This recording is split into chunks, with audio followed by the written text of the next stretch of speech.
समझते हैं दर्द वाले लोग हैं, बुजुर्गों के करीब है ना, तो आप इस आग को समझते हैं कि आग क्या है।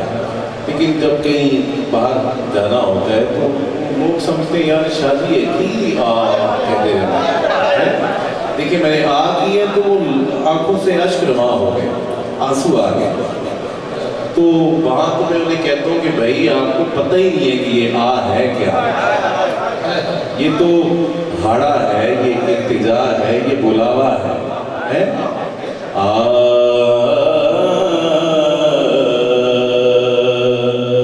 चांद को तोड़ के जोड़ने वाले आका,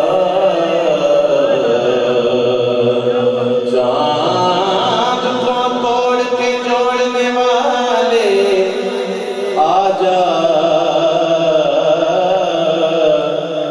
टूटी हुई तकदीर लिए बैठे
लुत्फ करो